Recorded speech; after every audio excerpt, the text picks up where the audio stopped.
Everyone loves a good ghost story, whether it's told while sitting around a campfire or during a middle school sleepover. Still, part of the fun includes the knowledge that it's not real. Unfortunately for Adam Ellis, it was. Most people will quickly brush off those who claim they've had encounters with supernatural beings. Ghosts and UFOs are simply just figments of your imagination, they'll say. But Adam, who makes his living as a cartoonist in New York City, was not imagining things. One day, Adam posted a strange photograph on Twitter.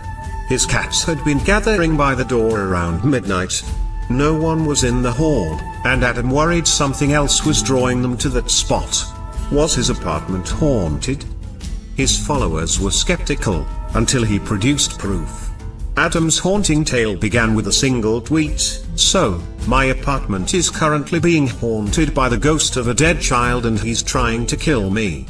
Over the course of 4 months, and 361 more tweets, his story would unfold in a convincingly terrifying fashion. Adam, who often experienced sleep paralysis, began having strange dreams involving a disfigured boy. In another dream, he was approached by a girl at a library.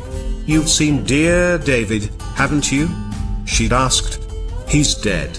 He only appears at midnight, and you can ask him 2 questions if you say, 'Dear David' first. Oh, and he'd murder anyone who asked a 3rd question." Adam was obviously horrified. A couple of weeks later, he saw the boy, Dear David, again in a dream. David sat in a green rocking chair in Adam's room. Remembering the girl's instructions, Adam asked about the boy's death. David said that he was killed in a store after someone hit him over the head with a shelf. Then, Adam asked who murdered him, the forbidden 3rd question. David went silent, and Adam woke up in a panic. Was he going to die? He wasn't sure. After that dream, weird stuff started happening, especially once he moved into the apartment upstairs. Adam's cats began to stare and meow at the front door each night around midnight. What had started as a series of dreams suddenly became very real as Adam heard random noises or saw objects moving. He documented everything on Twitter, and his followers asked what the boy looked like. The cartoonist drew this. Adam eventually installed a security camera, which ended up capturing something strange. His cats seemed to be interacting with something inside the apartment. By now, his Twitter followers were captivated, and his audience grew with each eerie update. Adam's followers suggested a number of ways to ward off evil spirits: salt, burning sage, all to no avail. David continued to haunt his dreams, too. Even when Adam traveled to Japan on vacation, he felt Dear David following him. For instance, while out sightseeing, he saw a statue that looked eerily similar to the boy. When he returned home, Adam took photographs of the front door. Even though the lights were on, the hallway always appeared darkened. He also noticed loud sounds coming from above his apartment, despite living on the top floor. He noticed a trap door on the ceiling above the stairwell, so he decided to investigate. Adam purchased a long pole and attempted to push the door open. That was when something suddenly fell out from the hatch to the bottom of the stairs. When he walked over to it, it stopped him in his tracks. It was a child's leather shoe. Terrified, Adam asked his landlord to help. Armed with a tall ladder, the landlord opened the hatch and looked at the crawl space above the stairs. He found nothing, except for this old marble. After that, things only became creepier for poor Adam.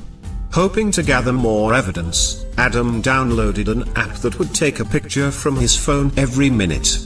Then, he set it up facing his bed and went to sleep. The next day, he woke up with an uneasy feeling as he sifted through the hundreds of pictures the app had taken.